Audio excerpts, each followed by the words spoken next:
Every day, just before sunset, the dog walked to the porch and sat down.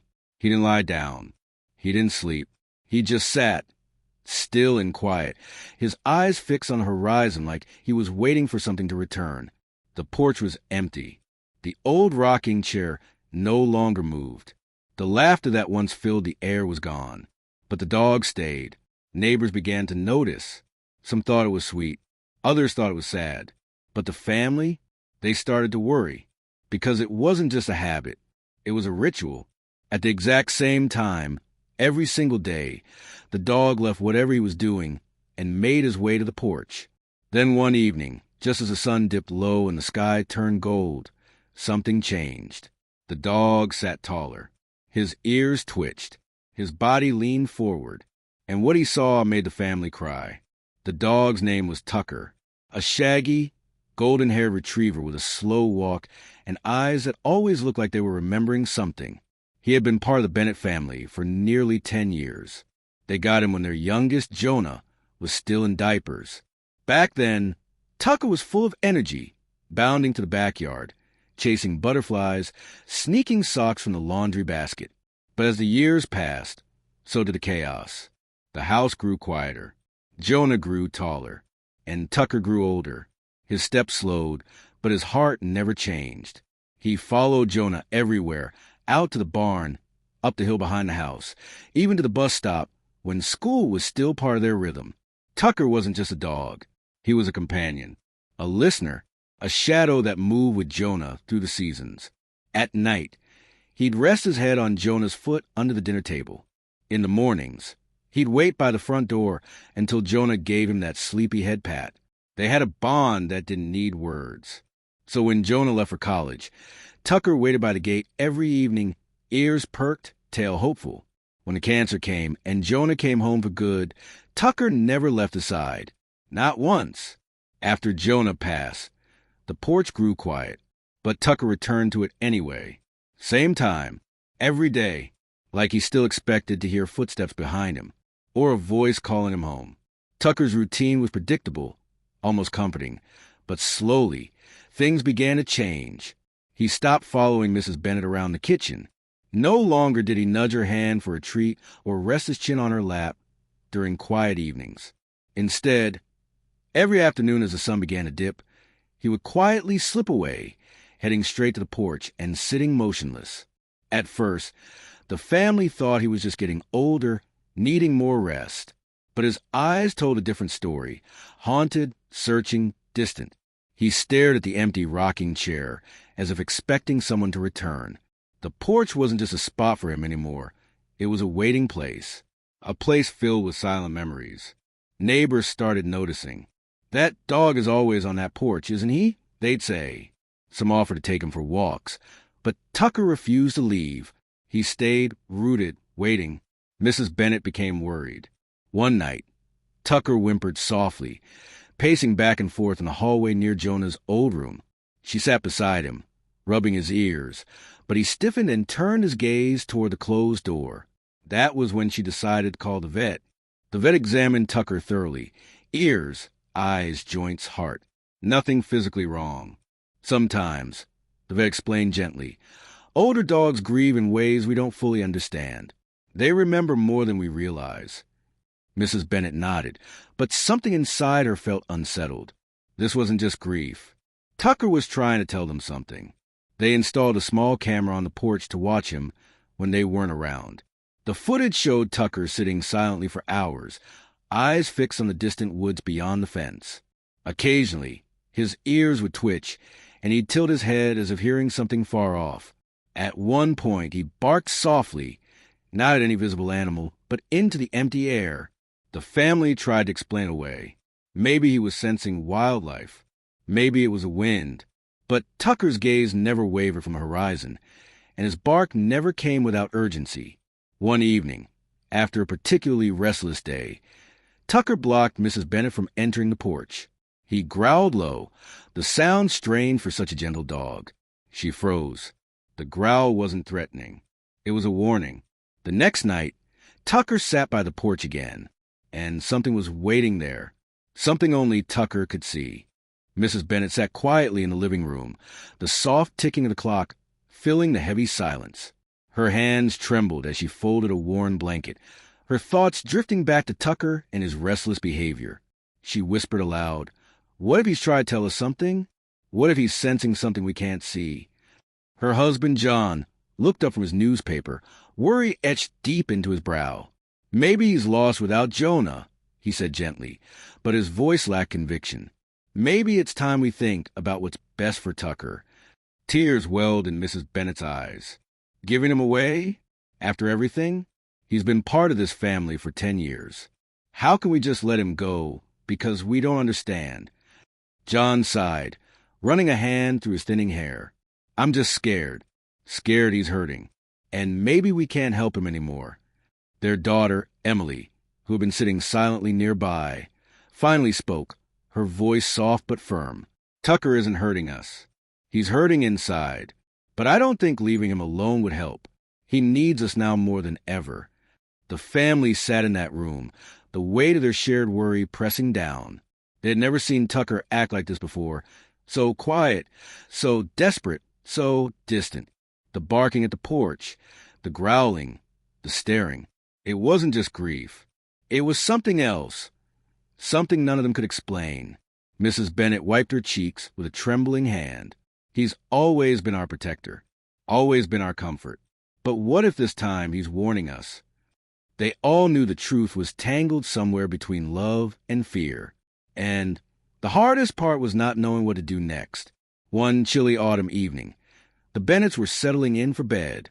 The house was quiet except for the soft hum of the heater and the occasional creak of the old wooden floorboards. Mrs. Bennet had just turned off the kitchen light when she heard it. A sharp, urgent bark cutting through the stillness. She froze. It was Tucker, barking at the porch again. But this time, the barking wasn't slow or hesitant. It was frantic, desperate, like he was trying to wake someone from a deep sleep.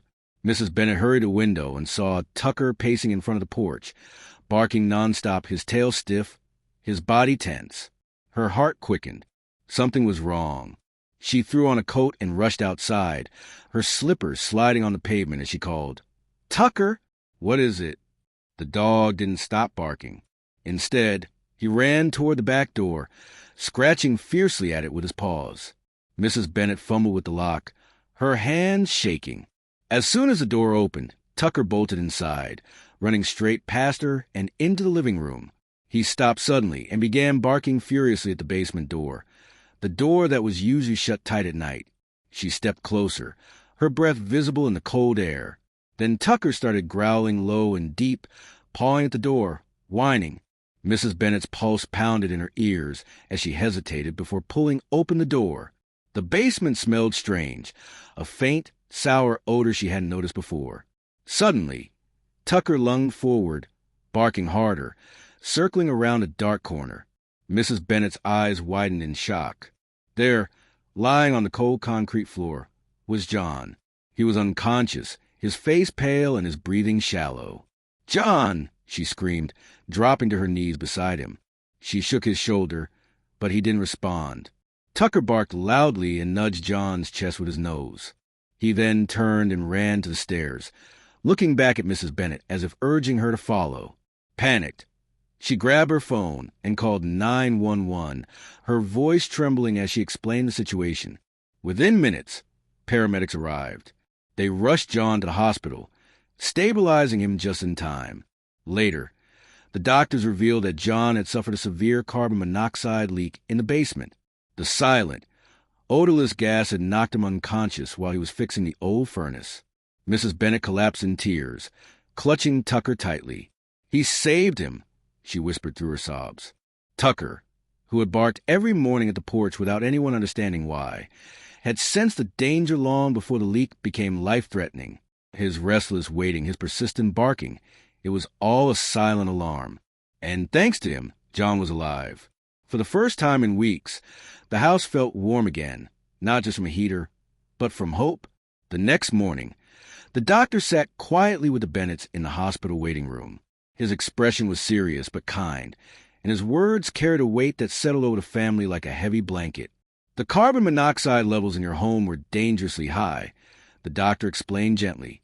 It's a silent killer, colorless, odorless, and impossible to detect without special equipment. Your husband was exposed for several hours. Mrs. Bennet clutched her husband's hand tightly, tears threatening to spill. The doctor continued. If he hadn't been found when he was, the outcome could have been fatal. The gas affects the brain and heart quickly, leading to unconsciousness and, if untreated, death. David, still weak but awake in a hospital bed, squeezed his wife's hand. The doctor looked at the family and added softly, "Dogs have an incredible sense of smell and heightened awareness." Tucker sensed something was wrong, something we humans couldn't detect. His barking was a warning, a way to protect you both. Mrs. Bennet turned to Tucker, who lay quietly in the corner of the room, his eyes tired but alert. She whispered, "You saved him. You protected us in silence." David nodded, his voice hoarse but filled with gratitude. He knew something was wrong when we didn't. He didn't just bark to be heard. He barked to save. The doctor smiled gently. It's a reminder that sometimes the most important protectors don't wear uniforms or carry alarms. They watch quietly. They wait patiently. They act when it matters most. The Bennets sat in that room, the weight of what Tucker had done settling in. Their loyal dog had been more than a companion. He had been a guardian angel, and though he couldn't speak, his actions had spoken louder than any words ever could. In that quiet moment, surrounded by love and relief, the family knew they had been given a second chance, all because Tucker had listened, watched, and never stopped trying to protect the people he loved. The house felt different after that day, not because anything had changed in its walls or floors, but because something shifted in the hearts of the Bennets. They looked at Tucker with new eyes full of gratitude, awe, and deep love. Mrs. Bennet would often find herself sitting beside him, gently running her fingers through his thick fur, whispering soft thank yous. One evening, as the sun dipped low and painted the sky in soft pinks and oranges, she knelt down and held Tucker's face in her hands. Her eyes glistened with tears as she said, "You're not just our dog, you're our angel."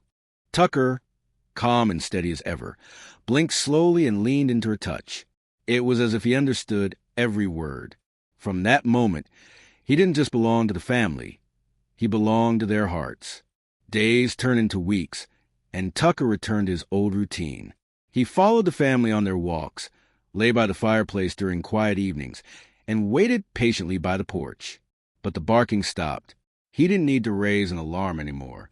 His watchful eyes and calm presence said everything. David often caught himself watching Tucker and smiled softly, remembering the nights filled with worry and fear. He never barked again, he said one morning to his wife. He didn't need to. The porch, once a place of silent waiting, became a symbol of hope and protection. Every evening, Tucker would sit there, watching over his family in the quiet way only a guardian could. The Bennets understood now that love isn't always loud. Sometimes, it's found in the steady heartbeat beside you, in the quiet watchfulness of a dog who refused to give up. Tucker had been a protector in the truest sense, loyal, silent, and unwavering. And in his eyes, they saw the promise that no matter what happened, they would never be alone.